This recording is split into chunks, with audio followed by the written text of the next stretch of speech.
Hello friends, नमस्कार दोस्तों। Financial education पर मैंने कई दिन से कोई वीडियो नहीं डाला है।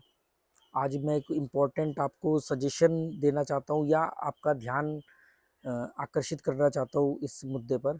जैसा आप लोगों ने आजकल सुना होगा कई जगह न्यूज़ में, टीवी डिबेट में, या जो इकोनॉमी के चैनल हैं, न्यूज़ चैनल है, उन पे आपने सुना होगा कि वो कह रहे हैं कि रिसेशन आने वाला है, मंदी आने वाली है, महामंदी आने वाली है ना, द ग्रेट रिसेशन आने वाला है। तो मैं आपको इनकी चालें बता देता हूँ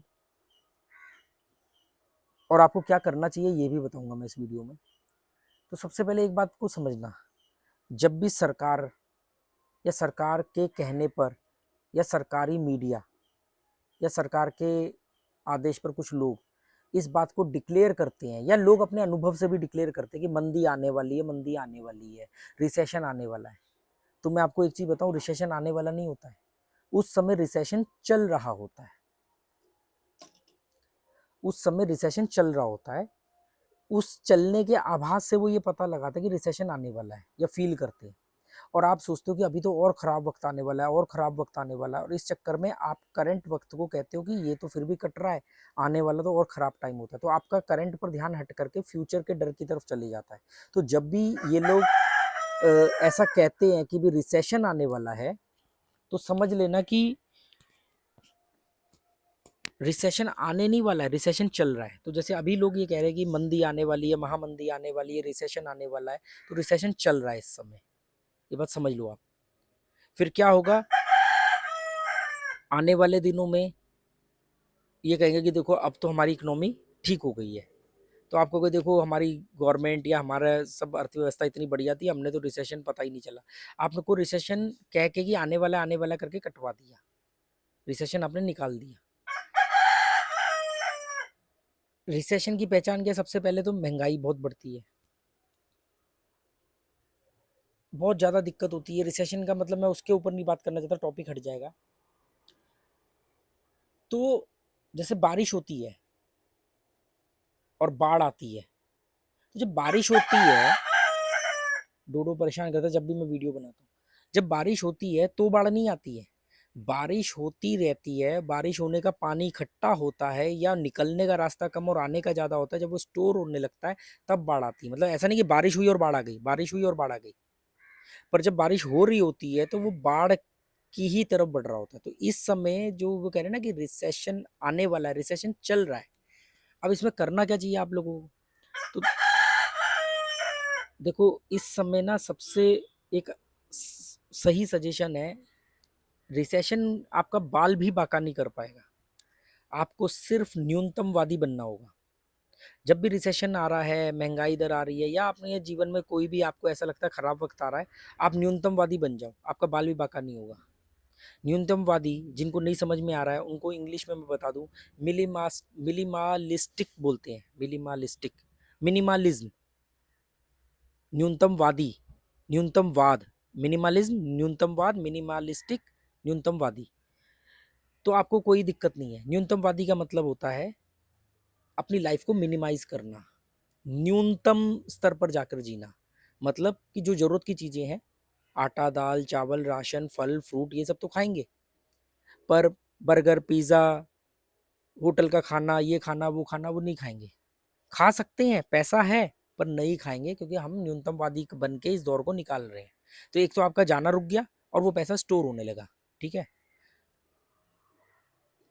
परचेजिंग पावर को अपनी कम कर दो, न्यूनतमवादी हो गए। तो न्यूनतमवादी का मतलब ही ये है कि अगर आप अपने घर से ऑफिस पैदल जा सकते हो, पर आपके पास बाइक है, और आप पैदल जा सकते हो, इतनी दूरी पर है और आपको दिक्कत नहीं है, तो आप जबरदस्ती बाइक इसलिए नहीं लेके जाओगे कि बाइक है। या आप अपने ऑफिस तक बाइक से जा सकते हो, पर आप कार से जाओगे जी। तो न्यूनतमवादी बनने में क्या है कि आपके पास कार भी है, बाइक भी है, आप कार से भी ऑफिस जा सकते हो, आप बाइक से भी ऑफिस जा सकते हो, पर क्योंकि आप अकेले जा रहे हो तो आप बाइक से जाओगे। ये होता है न्यूनतमवादी की। इसलिए नहीं कि अब मेरे पास कार है या मैं कार के अंदर टैंक फुल करवा सकता हूँ, मेरे पास पेट्रोल खरीदने की पावर है, तो इसलिए मैं कार से ही जाऊंगा लोगों को दिखाने के लिए, या जबरदस्ती कंफर्टेबल जोन के नाम पर। तो न्यूनतमवादी बन गए तो रिसेशन आपको कुछ नहीं कर पाएगा। आपको अपनी परचेजिंग पावर को, मतलब अगर मैं कहूँ कि जो जरूरत की चीजों के अलावा जो भी चीज है, आपके पास, वो चीज़ पे पैसा मत खर्च करो, ज़रूरत की चीज़ पे खर्च करो। अगर कहीं पर कोई काम गाड़ी से जाने पर होगा तो आप गाड़ी से ही जाओगे, पर अगर कहीं पर बिना गाड़ी के भी जाया जा सकता है तो आप नहीं जाओगे। तो ये होता है न्यूनतमवादी। तो यहाँ पर आपका रिसेशन, ये महंगाई दर, अब देखो ना, आप कह रहे हो जी, अब मान लो जो पेट्रोल 70-80 रुपये था, आज वो 100 रुपये से ऊपर निकल गया है। आपका बहुत बड़ा अमाउंट पेट्रोल में खर्च हो रहा है। अब आप चाह करके भी पेट्रोल को तो 80 रुपये पे नहीं ला सकते, 60 रुपये पे नहीं ला सकते ना, वो तो गवर्नमेंट का फैसला है। पर आप अगर अपने पेट्रोल के खर्च करने में, मान लो आप 10 लीटर पेट्रोल यूज़ करते हो, आपने अगर 2 लीटर पेट्रोल कम यूज़ किया तो आपने तो पेट्रोल 20% सस्ता कर लिया न्यूनतमवादी बनकर। मतलब मैं देखता हूँ जब लोगों के पास एक्टिवा या स्कूटर आ जाता है तो वो छोटे छोटे 4 कदम की दूरी पर भी स्कूटर से जाते हैं। जैसे पेट्रोल 200 रुपये भी लीटर हो जाए मुझे फ़र्क नहीं पड़ता, क्योंकि मेरा स्कूटर 20-20 दिन खड़ा रहता है। मैं जिम पैदल जाता हूँ, मैं मार्केट तक पैदल जाता हूँ, और बिना मतलब मैं कहीं जाता नहीं। ठीक है, हाँ, ज़रूरत पड़ी, हम फैमिली साथ में जाती हैं तो गाड़ी में जाते हैं। मुझे अकेला कहीं जाना पड़ जाए, कभी मैं कसिनो जा रहा हूँ या पंजिम जा रहा हूँ, तो मैं स्कूटर से जाता हूँ, क्योंकि मैंने कैलकुलेशन करी है बस से जाना और स्कूटर से जाना में यहाँ पे बराबर है। जितने का मेरा बस से जाने और आने में खर्चा होता है उतने का ही, उससे कम का ही मेरा तेल लगता है। पर जहाँ पर आसपास की जगह पर मैं पैदल जा सकता हूँ मैं पैदल जाता हूँ, उससे मैं फिट भी रहता हूँ और मेरा पेट्रोल। तो देखो, जो चीज़ आप पेट्रोल को 80 रुपये नहीं ला सकते, मत लाओ। अब 1-1.5-2 लीटर पेट्रोल कम यूज़ करो।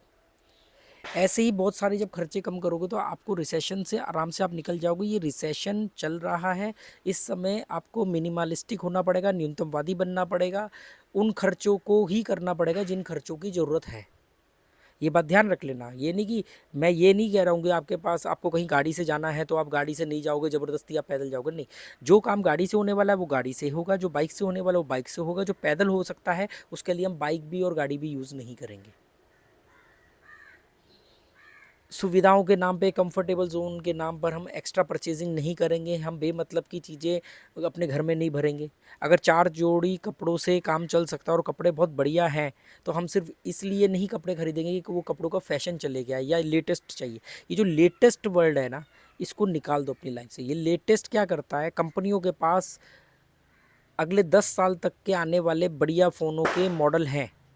उन्हें मालूम है कि अगर सबसे टॉप वाला अभी दे दिया तो उसके बाद फिर क्या दोगे। तो वो क्या करते हैं, आप कभी भी देखना, कोई भी गाड़ी आएगी खूब बिकेगी, उसके बाद में बोलेंगे, उसके आगे कुछ भी लगा देंगे, उसके नाम के आगे प्लस लगा देंगे, क्या बोलते हैं, कुछ भी एक एक्स्ट्रा ऐसा वर्ड लगा देंगे जिससे उसकी वैल्यू बढ़ जाए। अब जिन लोगों ने वो ली है उनके दिमाग में, या जिन लोगों का उसको देख देख के मन भर के कहते अच्छा ये लेटेस्ट वाली आई है, अब लेटेस्ट वाली लेनी। फ़ोन के साथ भी यही होता है। जैसे सैमसंग ने, एक उदाहरण दे रहा हूँ कि सैमसंग सैमसंग S22 आया, बहुत बढ़िया फ़ोन, बहुत चला। फिर उन्होंने S22 प्लस निकाल दिया, लोगों ने प्लस खरीदना शुरू कर दिया क्योंकि उसमें 2-4 फीचर फालतू दे दिए जो उसमें नहीं थे। फिर उसके बाद उन्होंने बोला अब ये S22 अल्ट्रा है। अब बात समझ रहे हो मैं क्या कहना चाह रहा हूँ? मैं ये कहना चाह रहा हूँ कि लेटेस्ट के नाम पर आपको एक ही चीज़ को 4 बार बेचा जाता है, अलग अपग्रेड करने के नाम पर। जबकि आप देखोगे कि आपका काम तो उससे भी चल रहा था, पर आपको बताया गया कि इसमें ये नहीं है। अच्छा, जब तक आपको नहीं मालूम था आप इस बात से खुश थे कि वो टॉप पर है, आपने टॉप चीज़ यूज़ कर रहे हो। आपको ये एहसास हो जाए कि आप जो चीज़ यूज़ कर रहे हो वो आउटडेटेड हो गई है, अब वो आपके काम की नहीं है, उसमें सुविधाएं नहीं है, इसलिए वो बाद में उसी चीज़ में 4 फीचर्स नए ऐड करके उसका नाम बदल के आपको पेश कर देते हैं और आप लोग उस ट्रैप में फंस जाते हो। अगर आपने ये सब चीज़ें कर ली ना तो महंगाई दर 20% भी हो गई, आपका कुछ भी नहीं बिगाड़ पाएगी। क्योंकि हम जितनी महंगाई दर के पीछे कलेश करते हैं, परेशान होते हैं, पेट्रोल की कीमत को लेके परेशान होते हैं, हम जानते नहीं कि हम कितना पैसा बाकी चीज़ों में खर्च करते हैं। दिल्ली में मेरा पीजी था, उसमें लड़के लड़कियां आते थे तो वो बोलते थे कि 500 रुपये कम कर लो। 500 रुपये कम कराने के लिए हमारे आगे गिड़गिड़ाते थे, रिक्वेस्ट करते थे, रोते थे कि कम कर दो जी, प्लीज़ कम कर दो। और उसके बाद हम देखते थे कि वो 300-300 रुपये के पिज़्ज़ा मंगा के खा रहे हैं, दोस्त का बर्थडे है तो उसको 1000 रुपये का गिफ्ट दे रहे हैं, बात बात पर पार्टी होती है। जितने भी ये जो डे होते हैं ना, day, rose day, father's day, teacher's day, mother's day, valentine day, chocolate day, ये सारे डे मनाते थे वो। अब यहाँ पर कहाँ गई उनकी महंगाई, कहाँ गई उनकी सैलरी, कहाँ गए उनके बजट, कहाँ गए उनके खर्चे। और जहाँ पर ज़रूरत की चीज़ें, जैसे कहीं पे रेंट देना, उसके आगे आप नाक रगड़ रहे हो, घर पैसे भेजने हैं वहाँ पर आप कटौती कर रहे हो, ऑफिस में हाथ पैर जोड़ रहे हो कि तनख्वाह बढ़ा दो, 10% तनख्वाह बढ़ा दो, वहाँ आप 10% के लिए हाथ जोड़ रहे हो और यहाँ पर आप 30 से 40% बेकार की चीज़ों पे खर्च कर रहे हो, रिश्तेदारी निभाने के नाम पे, शादी निभाने के नाम पे, शादियाँ या ये जो बर्थडे वगैरह इन सब के नाम पर। तो मिनिमलिस्टिक बन जाओगे, रिसेशन आपका कुछ भी नहीं बिगाड़ पाएगा, ये मैं आपको बता रहा हूँ। बाकी आप खुद समझदार हो, आपके पास और क्या क्या सजेशन हैं, आप क्या मानते हो कि रिसेशन चल रहा है कि नहीं चल रहा है, क्या आप ये आपके पास कोई बेहतर सजेशन हो तो आप प्लीज़ देना। अगर कोई सजेशन अच्छा हुआ मुझे लगा तो मैं उसके ऊपर भी डिटेल में वीडियो बनाऊंगा और आपके नाम से ही बताऊंगा कि भाई मुझे किसी ने ये बताया और ये, क्योंकि हर चीज़ ऐसी आदान प्रदान होती है, मैं ये थोड़ी करूँ कि जो मैं बोल रहा हूँ वो बेस्ट है। तो इस बात का आप थोड़ा ध्यान रखना।